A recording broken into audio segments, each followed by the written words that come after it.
Well, we'll get started because, as you know, we have a pretty tight schedule. Carl and his group actually did a good job of shrinking it down. I was sure after Chair Homendy spoke that everything was going to get delayed, but we did do some great catch-up. So you're here, and you're here for lessons learned from pipelines investigations, and in the other room is the CO2 pipeline safety regulations. We are live streaming this, both sessions, and so I'll welcome all of our people watching us on the stream. And I want to, the good news is that we're live streaming it, so if you were trying to decide which one to go to, you obviously chose the right one. And then you can watch the other one later. Okay, so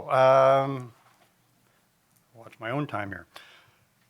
So I'm Bruce Brabec. I think some of you might know me. You've seen me already standing in front of the room. I'm on the board of the Pipeline Safety Trust, and I've been on the board since its beginning. And the only reason I'm involved with pipeline safety is because my stepson Liam Wood was one of the three boys who died in the Olympic pipeline rupture and explosion in Bellingham back in on June 10th in 1999. Liam had he's just graduated from high school 5 days before. He was enrolled in the university that fall. He was going to go to university, and he had a job that worked out where he had the day off. So he took himself to a place that he loved to be, which was Whatcom Falls Park, which is a city park, a forested park about a mile from where we lived. And he was doing his favorite thing to do, and which was fishing. He was fly fishing. So he was walking the creek and with his fly rod. And while he was there, the pipeline ruptured and 230,000 gallons of gasoline poured into the creek and came through this section that he was. It is a narrow canyon, and he was overcome by the fumes and actually fell into this creek, which is a very small creek, and drowned. The gas and the fumes continued down the creek for quite a ways, and then a short while later, the fumes were ignited, and this fireball raced down the creek. Two 10-year-old boys, the other boys who died, Stephen Chorvas and Wade King, were badly injured and badly burned by the fire, and then they died the next morning.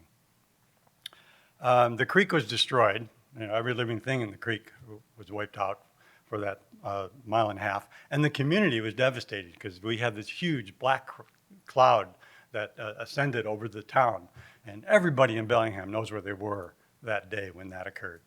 And, it's still pretty a vivid memory for a lot of people. In the aftermath of that, we were asking the questions, of course, how could this have happened? We didn't even, frankly, most people didn't even know there was a pipeline running through Bellingham. And so how could this have happened? And of course, another question, how could we prevent it from happening again? We formed a group of citizens actually in the community called we put together, Carl Weimer was helped to do that. And it included the parents of the three boys, and it was called Safe Bellingham, and we were trying to get answers to those questions. Unfortunately, we had NTSB, National Transportation Safety Board, was leading the incident investigation. And at the time, PHMSA, which was called Office of Pipeline Safety back then, they were also on that team doing the investigation. And that was great because then we were able to get answers to that first question. How could this have happened? Now, we didn't like what we learned. We learned that from the NTSB report that the rupture was not an accident, that there were many mistakes made, and the especially hard part of that was to realize that of those many mistakes, any one of which, if it had been handled correctly, the rupture wouldn't have happened. So it was lessons learned, a very, very hard lessons learned. So in trying to answer the question, how can we prevent this from happening to others, because Bellingham, this Safe Bellingham group really was first attending to the pipeline in its community, but then really was looking at the bigger question. And we realized as we tried to get an answer to that question, this wasn't a Bellingham problem, that there were national problems with pipeline safety. Regulations back in 1999 were weak. Enforcement was weak. Best practices were weak. And we, in our group, as we kept looking at what can we do, we came up with the idea that we needed a national organization, a watchdog organization that would bring the public voice to the table to talk with the regulators, to talk with the industry, to talk with government officials. And if we're going to prevent this from happening, we were going to have to push for that. So Safe Bellingham did push for that. We got the support of the U.S. Attorney, and for the civil lawsuit that was, federal civil lawsuit that was going on at that time, we got support from that for fine money, and then we used that money to set up the Pipeline Safety Trust. So the lessons learned in Bellingham led to the creation of the Pipeline Safety Trust. You think about the title here, lessons learned. There was all the things we learned said we needed something like the Pipeline Safety Trust. And Bellingham, though, is just one of many examples since then that show that lessons learned play a significant role in pipeline safety. I think Chair Hammondy talked, well, we don't really want to just focus on lessons learned. We need to broaden what we're looking at, but today's session is about lessons learned from those incident investigations. But all the corrective actions that have come out over the last 20 years, the recommendations, the enforcement actions, all those things have played a part that came out of these investigations that have led to many regulational changes as well as best practices that I think everyone would agree has moved the needle, has improved pipeline safety. So in this session today, we're going to look at some of the more current lessons learned from pipeline investigations. And I'm pleased to have two very experienced investigators for this presentation. If you can figure out how to go online and to look at their bios, because I understand some people are having trouble with that, please do that, but I'll give you a little information.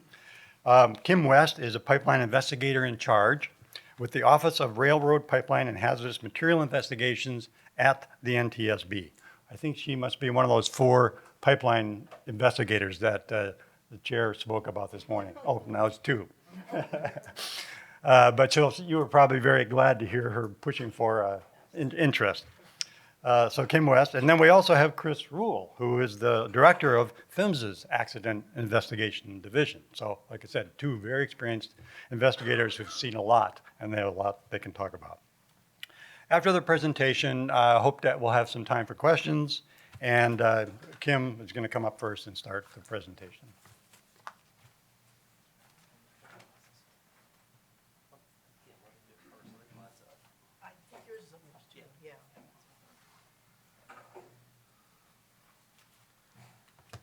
All right. So I'm Chris Ruhl, director of. Yeah, and I'm not Kim. Just want to point that out. It's all good. And first of all, I just really appreciate the invitation to speak with you guys today. Guys, there's a few more seats, and if you guys want to come on in, we'll get started. And I think it's always important to remember why we're all here. And Bruce, thanks for sharing your experience. And I think when we think about Chair Hammondy's call to zero incidences, I think that's what we're all here for. And I hope that my team can play an important role in that. AID was formed in 2017 as really trying to consolidate PHMSA's resources into one place to do just that. And so I thought I would start out with this because really this is the team that we've created since 2017. We continue to evolve, we continue to expand. This photo was taken earlier this summer when we went to Bellingham and took a visit to the incident that Bruce talked about. And I think that incident predated all of these folks. They hadn't been involved with PHMSA before that. And so I think it was really a humbling experience for all of us to be there and understand what happened and really understand why a lot of the rules have been put in place since then to prevent such a tragedy from happening again. And so this is my team. Again, we continue to expand. I share this photo because we were there earlier this summer, And really, when I talk about the things that I talk about today, these are the guys that are actually doing all the work. So what we do, first of all, operators, anytime there's an incident, there are reporting requirements for them, and those that are most immediate have to be made to the National Response Center. And the team, we have a rotational duty where they evaluate each of those. And so I think if you're a member of the public, you should know that somebody's always on guard reviewing these reports. If you're an operator, just know that the folks I just showed you are the ones at PHMSA that are going to be reviewing these 7 days a week. And then we take a lot of care and effort in understanding those incidences when they come in, trying to understand the magnitude, trying to understand what level of response is necessary from PHMSA. And, we work closely with our state partners. And so oftentimes it's sharing those notices with our state partners and working through them to actually do the investigations. One of the things that we did when we started our team was this idea of cradle to grave. So when you first hear about an incident, as an investigator, you've got it until the very, very end. And so the idea there is nothing gets lost in the shuffle. We monitor those, so when they first come into us, all the way until the investigation is closed out. We also, of course, conduct accident investigations. We'll talk a little bit briefly about that. And then the 30-day reports. I will tell you that PHMSA is a data-driven organization. It's one of our goals is to be a data-driven. And so incident reports, 30-day reports, all get funneled in. And our team spends a lot of time and a lot of effort making sure that those are consistent nationally as well as accurate. And so, again, if you're a member of the public, just know that is happening behind the scenes. So a lot of the data will show just briefly a little bit data today, but you'll see probably data later on in the day from others. And when it comes to incident information, all of that has touched somebody on my team. And then the importance of that is really trying to identify what trends are out there. We try to look at it from a holistic perspective. Of course, we look at it on an individual basis, but then we try to tie it all back together to see if there's emerging trends. And so I'm going to hit on a couple today as part of the lessons learned discussion. So when do we deploy? And I'll just tell you that this is something that we continue to look at. It may change, right? But this is kind of if there's an injury or fatality. If it's a 500-barrel incident that's impacted water, could be that there's outages because of it. It could be something where we've looked at the data and we're trying to find trends that may be occurring. And so we might be looking for an incident that may be, it qualified for an incident, but it may be a precursor to a larger event. Also, we look at, again, I mentioned that state partnership, which is really important. And if they ask for assistance, then we're there to help support them as well. Obviously, Kim will talk here in just a few minutes, but we also support them in any investigation they do. So we have 19 ongoing investigations, and I can already tell my next slides are going to be hard for you guys to read, so I'm going to apologize. But these are incidences that basically met that deployment criteria for the most part, or they are NTSB investigations. The little green dot up there was actually an incident that happened in West Virginia 2 days ago. So this is an ever-changing map, and so as things come on, hopefully things come off as well as we can conclude our investigations. Yeah, see, I'm sorry, guys. I was trying to condense the number of slides, and by doing so, I have made it so you guys can't see it. Bottom line here is this. The upper left map just shows where incidences are occurring. The map on the right, or excuse me, the diagram on the right is a breakdown of the system types. And I should just mention this is for OPS regulated, so federal interstate pipelines. I've got the similar data that's on the next slide for state regulated.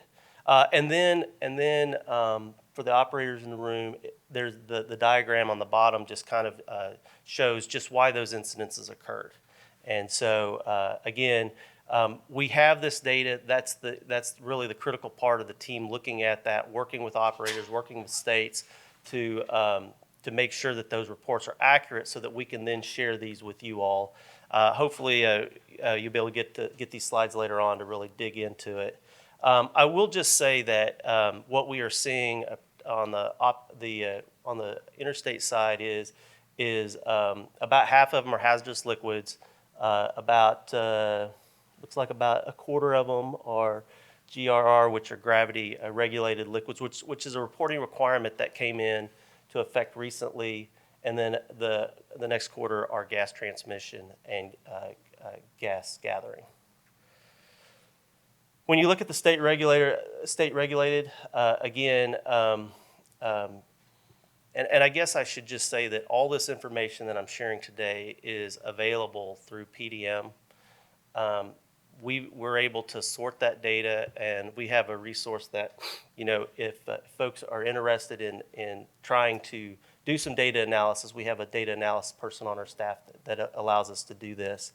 But what you see in this particular one, I think that Chair Hominy talked about the thing with distribution. I mean, with distribution, that you have an increase in excavation damage, and that's certainly what the data shows. One generalization, let me go back. One generalization I meant to make on the accidents that are interstate regulated. You don't see this within the data without really doing a lot of crunching, and that is that the majority of the incidences that happen on hazardous liquid lines generally happen within facility bounds. And so, which is encouraging, right? So that means a lot of the stuff that's happening out on the things that we're trying to do to prevent incidences out on the right-of-ways is being effective. And so I wanted to make sure that I made that point. I did just want to share a trend, if you will, that we've seen over the last 3 years, and that has to do with control room responses. These are some incidences that have occurred. They're all unique. They all didn't cause the incident, but because of operator actions, control room operator actions, they made the consequences of the spill worse. And there's all these were hazardous liquid. There wasn't a single operator, but and there was lots of reasons why they happened. We had some where when we interviewed and I should just say that some of these investigations have concluded. Some of them have not concluded and they're ongoing. But when we interviewed the control room operators, they gave us lots of reasons why, some systems, whenever they sense a leak, they automatically shut the line on. And in a few of these cases, in many of these cases, the operator turned them back on. The controller, should better say controller. And there's reasons for that. And each one is a little bit different, but I wanted to just share that, so if there's operators in the room, that you'd be aware of that. We've got additional information on this that's available. Other times, screens may have been too busy, and so they didn't actually see that they had a leak. And so somebody else came in and actually saw that what appeared to somebody else as a leak, and then they took the appropriate actions. And so this is one of the things that I just wanted to share in terms of our part trying to reduce incidences. Again, they didn't lead to the incident, but it led to the consequences being worse.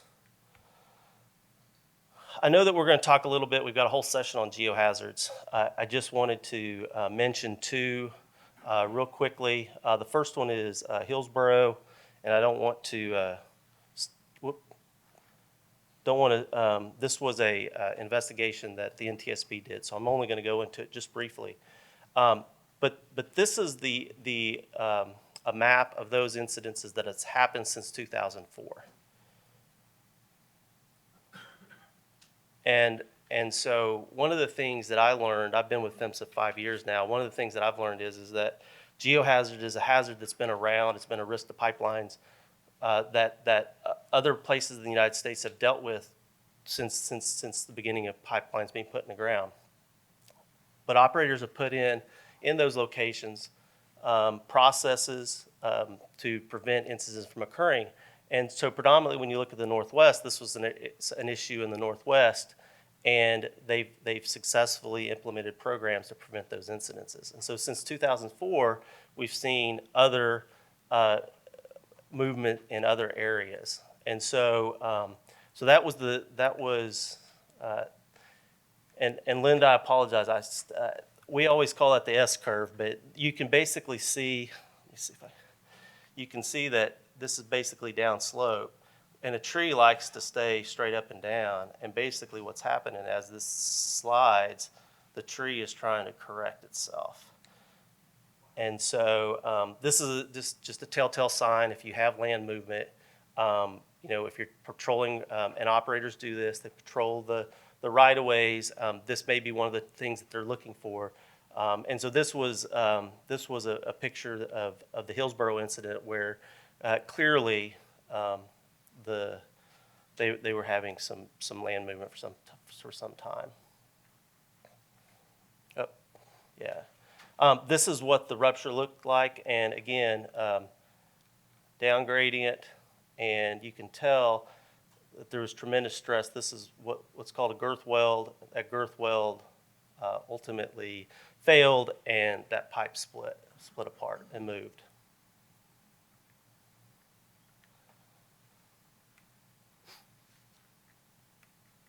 It's not moving.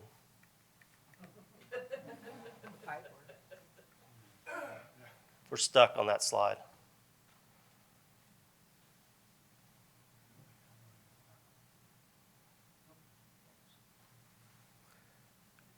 Again, don't want to go into those details because I think Kim will probably hit on it, but just also wanted to mention Denbury. This was a significant event. I think it was already mentioned earlier today. This occurred back in 2020. This was really, when you think about CO2 incidences, this is the most significant incident that's happened in the country. Fairly recently installed pipeline in 2009.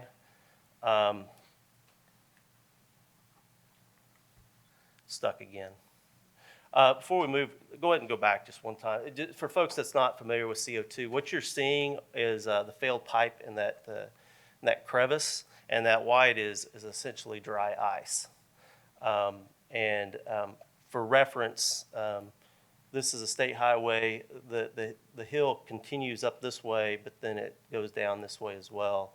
And so what you had an area that sloughed off, and when it did, it pushed on that pipeline. One of the things that we found about this particular incident is that the impact went further than what was previously modeled, and so this is actually a map that was produced by the emergency responders at the request of the emergency response, that just kind of basically gave them a sense of how far the plume would go. In all, there was 45 people that had to go to the hospital. There was more people that were evacuated or kept out of the area, and nearly 32,000 barrels of CO2 was released. So we investigated that. Again, it was due to land movement, and ultimately we issued a proposed penalty of $3.8 million. That penalty has not been finalized. We're still working with that. And then the last thing is, I just want to mention before I turn it over to Kim is as a result of those two incidences, PHMSA issued an advisory bulletin, and that advisory bulletin just basically said, be mindful of geohazard risk, be mindful that the climate may be changing, there may be areas that are getting additional rainfall than in years past, and so be mindful in those areas to always evaluate your risk and take the necessary steps to try to prevent these types of failures. I think that is my last slide. Okay. Kim? Now, you gotta tell people why you apologized to me for the promotion. What's that? I said you apologized to me. Oh. You stole my thunder for tomorrow. Oh, did I? Yeah, I saw nothing today.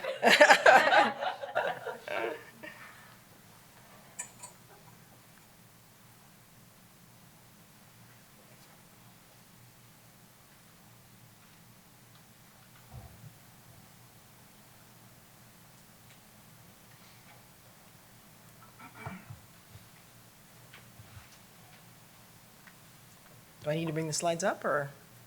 There we go. All right, because I had no power to bring them up. Anyway, good morning, everyone, and thank you so much for inviting me to come and speak and talk about the NTSB. Pipeline safety has been a part of who I am for a long time. Just a little bit about myself. I know that you already talked a little bit about my history, but I started my career with Bellingham. I was on call. I'd been on the job about 8 months, so I couldn't even spell pipeline. Can you imagine? I'm on call and what I see, right? As he talked about the big plume. I see that on television, and I looked to my boss and I said, you know, I think this is really important. But at that point, it changed everything. It changed the industry, how we think about pipelines, and how it affects all of us across, whether it's natural gas or hazardous liquids. It affected us all. And so for me, that was very personal. Now, am I having the same problem? No? Okay. So what I'd like to talk about today is a little bit about our board members and our very small team. I'll talk about the investigation process just a little bit. I know that some people may be familiar, others are very familiar. I won't look at anybody in particular. I'll talk about a few of our open investigations and then some of our closed investigations, but really I'll focus in on one, and we'll talk about it a little bit more. Maybe here. There we go. So we have a 5-member board. We report directly to Congress, and what's really important is that we're an independent agency.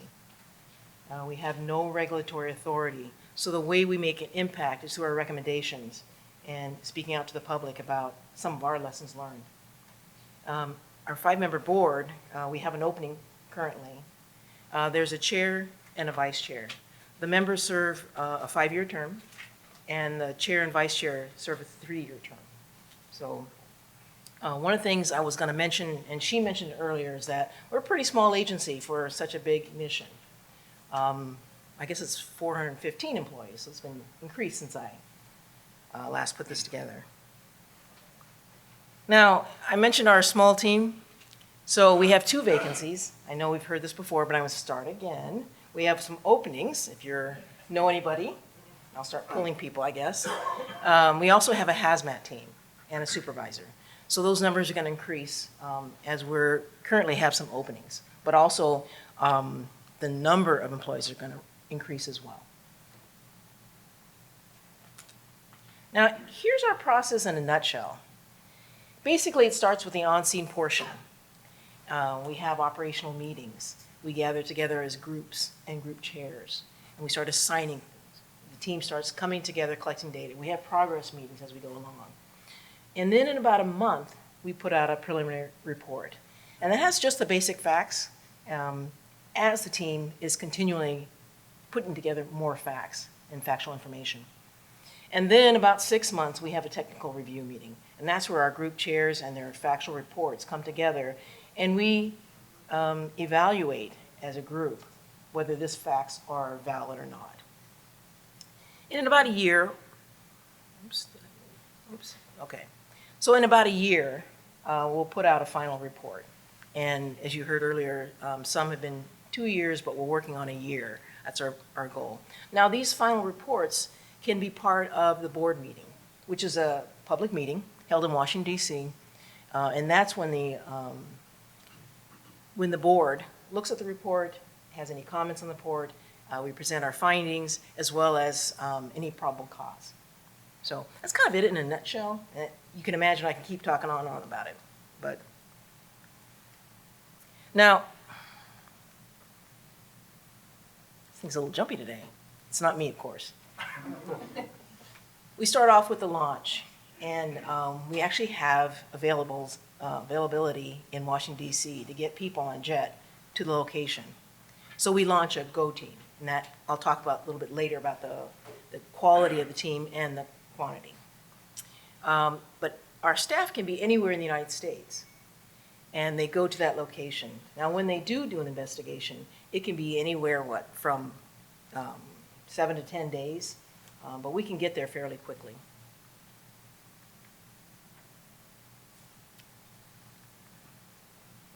There we go. I talked about a multidisciplinary team and with group chairs, and each heading up a group. Now, depending on the complexity of investigation, it can either increase or decrease, and some can be combined. But basically, like human performance, they look at survivability, they look at drug and alcohol, they look at the conditions in which the victim found themselves. And same with survival factors. So they work with emergency responders, and they see how the medical facilities and how the victims were treated. And they work with the victim families. Emergency response looks at the operator's emergency response. So did they have procedures? Did they follow the procedures? Were they effective? And then the pipeline operations, which really looks at the operation and maintenance of the pipeline itself. And that group or team puts all that information together in a factual way. The integrity management, and lately, maybe because of the size, we've combined those two. So integrity management looks at high consequence areas. Did they do pigging? Are there elements that they need to look more closely, geotechnical? And then last, I have the metallurgical group, and that's our lab. And you've probably all heard about the lab. They look at fractional mechanics, they may look at the corrosion, but they really focus on the pipeline itself. Unfortunately, because they're looking at all modes, we're competing with when they bring in a wing, for example, or our pipeline gets put to the side. But that group is a really critical group.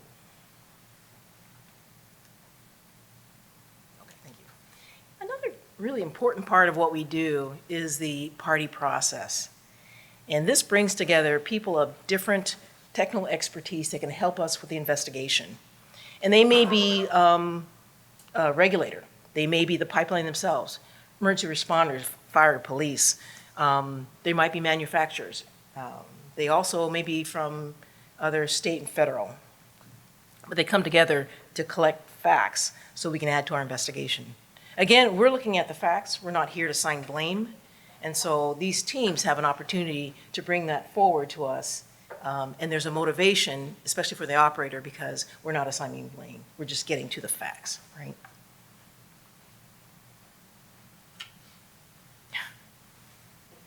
Am I going to get this yet?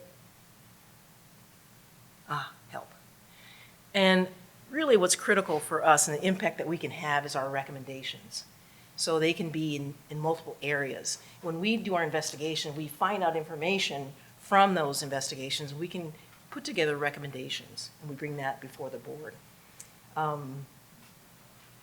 just kind of leave it at that. This talks about the numbers, but. All right, so from those recommendations, some of our top 10 go into our most wanted list. And for us, it's going to be to improve leak detection and mitigation. And there's 3 elements to it. 3 elements for this year's top 10 list. Equip pipelines with leak detection technology. You heard talk about install automatic shutoff valves and remote control valves. And install methane detectors in residents who have natural gas service. So our most wanted list helps us, not just the other modes, but for us to identify what's really critical. I think I got it, maybe. All right, so let me talk about investigations. I'll start with our current open investigations. There we go. We have 3 currently open. Out of 22 in the last 10 years, we only have 3 open right now. And I'll talk a little bit more about these investigations. First off, I think we already talked about Edwardsville. We heard a little bit more about that earlier. But Newport Beach, California. So, and I apologize, I'm going to read because there's a lot of details here. So October 1st, crude oil began leaking out of a crack developed in the San Pedro Bay pipeline, which is just off the shore of Newport Beach, California. There was about 588 barrels that were released into the ocean that came to the surface. But near that crack, the pipeline was displaced about 105 feet, just inside the right-of-way. But near that crack, we saw scarring from an anchor area. So the team right now is collecting that investigation. They're working on that information. So you'll be seeing something soon. Currently, I don't believe the docket's open, but will be soon. And then in Coolidgeville, Arizona. So on August 15th of last year, about 5:29 a.m. local time, a 30-inch diameter natural gas transmission line ruptured in a rural area, Coolidge, Arizona, which is about 60 miles southeast of Phoenix. The rupture resulted in a 46-foot section of pipe out of the ground, and there was a farmhouse directly in the path of the blast and fire. So when the rupture occurred, all 3 family members were in the home. 2 were killed and 1 survived with critical injuries. And that docket is currently open, so you can see some of the preliminary information about it, but the team is putting together the rest of the factual information and the final report on that.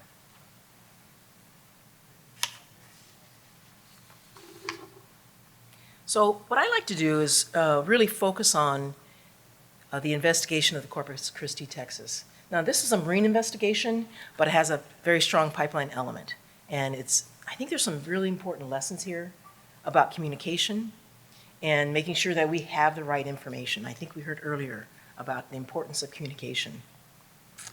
But there's a lot of good information I don't want to miss, so I'm going to read from my notes. So this had a board meeting. You can look online. It's a final report. There's a live recording, so I recommend that you go in, either listen or read the final report. I think there's some important lessons.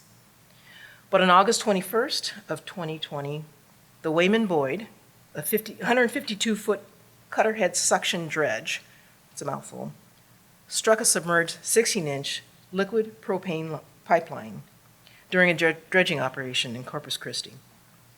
So a geyser of propane gas and water erupted adjacent to the vessel. Shortly afterward, the propane gas engulfed the vessel and an explosion occurred. There were 5 damaged vessels and the surrounding shoreline. A total of 18 personnel working on or resting on the dredge and assisting boats on the day of the accident.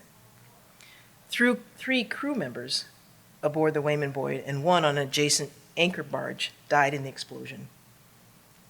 6 crew members aboard the dredge were injured, 1 of whom later died from his injuries. So it's a pretty amazing, substantial accident. Am I doing anything, or is it you guys doing it? Just make me think I'm doing something. So in 2019, a terminaling company began repurposing the dock from a grain terminal over to an onloading crude oil for export. As the existing dock was being modified by the terminal company, the planning for a second crude oil capability, supporting larger tankers. In addition to the construction of the new pier, the East Dock project required construction of a bulkhead along the shoreline and dredging of the ship berth between the dock and the main shipping channel. So a marine heavy construction firm was selected to construct the East Dock and dredge the associated berth. So keep in mind all the different players here. So in October 2019, the terminal company was given a permit by the Corps of Engineers to enlarge the dock another 167 feet. The marine construction firm then assigned an engineering firm, yet another person, a subsidiary of the parent company, to update the dredging plans to reflect the revised berth dimensions. Once the revised engineering plans for the project were completed, they passed it on to the marine construction company, their surveyor superintendent, who used the plans to build the dredge plan. Now, you guys are on top of it. Okay, you can see that there's 3 pipelines near the shore area. 1 was abandoned and 2 were active. The dock project plans did not clearly reflect the proximity of the pipelines to the dredging area. As you can see from these images, the planned dredging area was too close to the pipelines for safe operations. You can see it's about a foot off. See this? Yeah. You can see we've gotten a closer view of it, so you can see.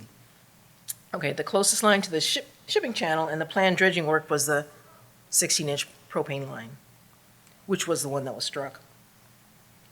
So the NTSB found that the engineering drawings for the dredging project were deficient, which led the marine construction company's project engineer misinterpreting information within the drawings and then communicating incomplete information during the one-call process.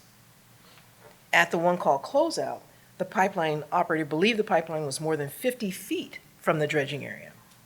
So this dissuaded the pipeline operator from protecting their pipeline according to their damage prevention program. So we found that more collaboration is needed between the pipeline operator and the dredging companies in order to prevent similar accidents from occurring in the future. That's kind of the message that we heard earlier. So you can see, hopefully you can see from the table the understanding of the pipeline location relative to the dredging area was very inconsistent. All the people we talked about and what their beliefs were. And nobody had an accurate understanding of the actual distance, which is about a foot.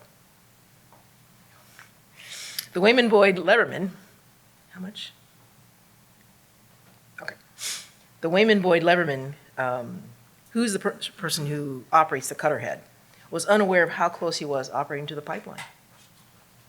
So the NTSB determined the company did not have adequate procedures to require the pipelines to be identified prior to the work. So having written procedures and policies could have eliminated confusion about the pipeline's location and minimum tolerance distances.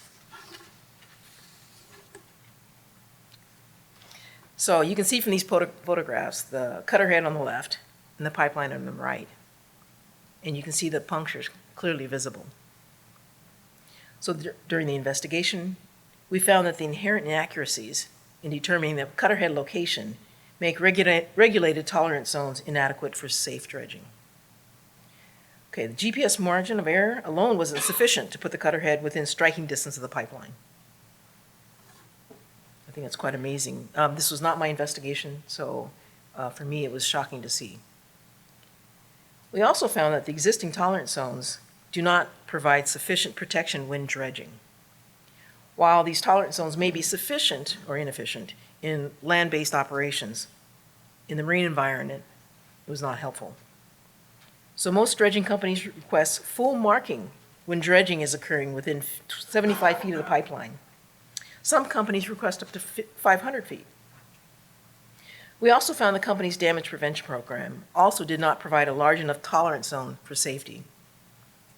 And the procedures required the technician to monitor mechanical excavation performed within 12 feet of the pipeline. And we saw the distance, with no specific guidance for offshore operations. The technician marked within 50 feet of the pipeline, as he saw in the table earlier, but he believed the excavation was no closer than 55 feet. So, again, this communication became really critical. So 2 weeks after the one call was closed, the marine construction company requested the pipeline operator mark the pipeline with cane poles to assist the crews in avoiding placement of the swing anchors too close to the pipeline, a different purpose. The pipeline technician courtesy marked the pipeline with the unflagged cane poles because of the understanding that dredging area would be outside of the 50-foot zone, where formal pipeline markings were required by pipeline operation procedures. But the leverman that operated the cutter head was not told of the purpose of the cane poles, so no poles were observed in the area of the pipeline damage. So the NTSB concluded that although the pipeline operator courtesy marked the pipeline with cane poles, the markers did not meet pipeline excavation damage standards, nor were they required, based on the incorrect information provided by the marine construction company, and therefore were inefficient to visually warn the leverman of the danger of the pipeline. So you can see that there's a number of information that was not passed. So we made 10 recommendations as a result of this investigation, but I recommend that you go into our docket and look at the formal report and see all the recommendations. Both these recommendations are paired, both to PHMSA and the Coastal Marine Operators and Council for Dredging and Marine Construction Safety. The first recommends the agency develop recommended practice for both pipeline operators and dredging companies to obtain and use accurate pipeline location, data and planning and one-call purposes. The second recommendation goes to the agency, develop guidance for excavators to pre-mark dredging areas by physically marking or identifying locations accurately. Okay, I'm going to keep going. Oh, go ahead. So you can read more about that. The last investigation I was going to talk about was adopted by the board. On August 1st, 2019, a 30-inch natural gas transmission pipeline ruptured near Indian Camp subdivision in Danville, Kentucky. A resident of the neighborhood, whose home was located about 310 feet from the ruptured area, died after fleeing from the fire. She was found outside of the potential impact radius during the emergency response. The pipeline near this subdivision was designated within a high consequence area. It was not. That's important. The rupture and fire also resulted in a hospitalization of 6 people and the evacuation of 75 residents. The fire destroyed 5 nearby homes and damaged 14 others.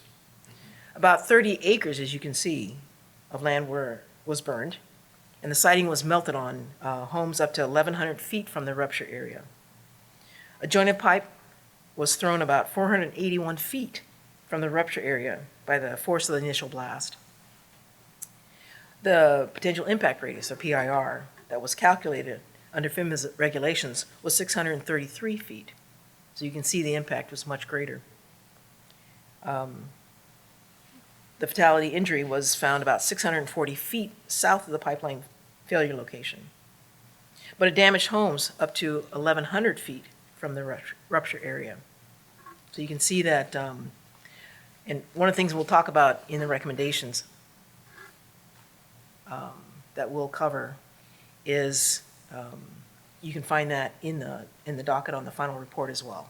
So I'm actually going to move past this because you've covered it really well. And then, talk about Farmersville. And this is an important investigation about the inline inspection and understanding the operations. So on June 28th of last year, an explosion occurred during the insertion of a pig into a launcher near Farmersville, Texas.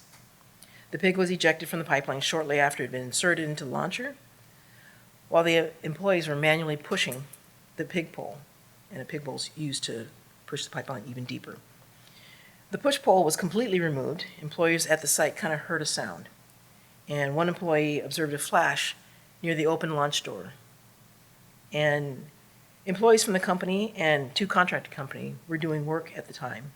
The explosion occurred directly towards the 4 employees, injuring all of them, 2 fatally. 3 other employees working nearby were not injured. So, post-accident testing of the kicker and the mainline valve showed the mainline valve was leaking and the kicker line was not leaking. The mainline valve, which was a 24-inch ball valve, had horizontal gouge marks on the sealing surfaces consistent with foreign debris and metal particles embedded in some portions of the O-ring. Leaks were observed on both the launcher and the pipeline ends of the mainline valve seat during testing. Now, this docket is open and has factual information and supporting documents, which would be interesting to learn more about, which apparently I don't have enough time to talk about. So, you can go ahead. So, this is the end of my presentation. If there's any questions? That mic right here. Hey, Kim, it's Ed Landgraf with Camo. So just a comment on the Corpus Christi incident. We do have, because of NTSB recommendations, formed a National Pipeline Task Force. We have met 2 or 3 different times. As a matter of fact, our task force had already formed before the Corpus Christi incident happened. So I co-chair that from the pipeline industry, and we work with the dredge industry as well. So we are coming out with enhanced best practices. But I just want to offer to the group that if you want to know more about protecting marine pipelines and marine pipeline education in coastal areas, we sell nothing. So go to our website, camogroup.org, and you're going to see free online training at the top. It's about an hour long. So have a lot of good things going on. And the last thing I'll say is the one-call laws were designed for on-land use, not for marine areas. And so we're working on tolerant zone best practices in that arena as well. So thank you for not really a question, but just a comment on some of the after action things that are going on. And if anybody wants any more information, just reach out to me, or most pipeline operators are members of CAMO. So get with one of them. Thank you. Thank you, Ed. Actually, I've taken the training. It's excellent. And I appreciate all your efforts. I think that you'll make the industry and the public much safer. Thank you. I don't have to wait for a, is it working? I don't have to wait for a microphone again. As I said earlier, Marlene, Dean's mom, and I are just extremely appreciative and grateful to the NTSB and the for the work that happened, and the work that they did. Well, they didn't answer the questions for us, which we needed to have answered. And they continue, as they're describing here, they continue to do that, try to answer the questions, because these things keep happening. Now, as and as I mentioned in Bellingham, there was many mistakes made, any one of which could have been corrected the right way, could have prevented this from happening. Simple. More simple, too simple for me, I guess.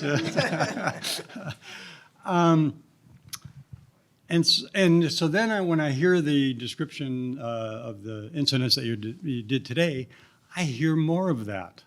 I hear more. And as a layperson, I don't know all the details. We're talking about excavation, cutter heads, and S-curve for the tree. But I did seem to hear these things were all pretty apparent before. And there were things that could have been done to have prevented this. And so we're asking that question since 1999, how can we prevent this from happening to other families, to other communities? And things keep happening. So, getting to zero is sort of what we want. But the year-to-date figures are still pretty poor. I want what we heard about and what we know about the aviation industry. This year, the 5-year average for significant incidents, so, these are the more serious situations, is 292. That's a lot of incidents. It's 10 fatalities. It's 43 injuries. And I only have the numbers for the first 6 months of this year. I don't think that's going to go down significantly, I think it's going to stay pretty much the same. So my question is, you two, and I don't know how much you can answer this because you maybe can only answer questions in terms of your specific expertise, but your teams have been in there. You've been in there asking these pipeline, you've been visiting the pipeline companies, you've been, interviewing personnel, you've been, I mean, and so you're really trying to figure out the specific incident, what caused it, but you're seeing a whole lot more than that. And I'm wondering, what do you see? What more needs to be done to get us to zero?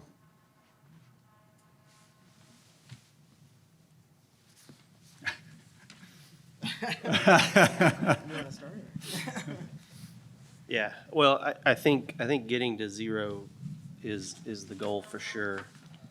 And I think that as we think about improvements, this is talk a lot about improvements in technologies and where we need to go. I think that we always have to remember there's people involved, right? In terms of like being able to understand what the tools are telling us.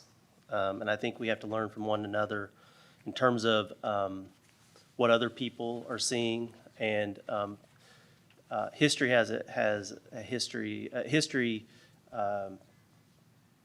What may be new for us may have happened to somebody else. And so I think that's the importance of understanding and really being part of the pipeline safety community to really harness what each of us are seeing. And that's what I hope that we're doing is to show trends, show things that we're seeing on one part of the country. We talked about geohazards being common in the Northwest, and programs have improved, so we don't see those. And I think that what we want to do is to be predictive so that they don't occur to begin with. And so before I showed 2 geohazard incidences. Before those would have occurred, trying to implement those programs ahead of time. Certainly, our expectation is that they would have been, right? But I think that's the thing that we have to keep in mind is being able to identify all this data and this new technology and being able to harness it and learn from each other so that we can get to that point of zero. I think going along with what Chris was just talking about is, as I mentioned earlier, one of the processes that are fundamental for the NTSB is getting at factual information and being an open environment where we can not assign blame, but find out what the facts are. From there, we can learn, and we change the environment by creating an area where we're focused on what happened rather than who created it, right? What are the circumstances so we can see it in advance? That way, when we find ourselves in similar, because we've learned, similar situations, we can change our course, right? It's about recreating a new environment. And that's going to be a cultural change, what I'm seeing is that's what companies are looking at. They're looking at identifying internally what went wrong, and that's part of their regulatory requirement is to, after an accident, find out what went wrong with the accident, but also sharing those learnings, not only within the company, but across the board, right? Company to company, find out what's going on and why. So that's a big part of, I think, getting to zero is changing the culture of the way we learn things. That's how I think we can get to that zero. I believe it's possible. Well, I want to, yes, I want to believe. And I do know NTSB has done we some run out of great, in the recommendations they've done, in the Enbridge, made the recommendation about safety management systems. But there've been, many great initiatives and, still seeing the numbers. So you guys, you have a window inside these companies more than most, and I really value the work you do, and any more you can do to push that needle, I would appreciate it.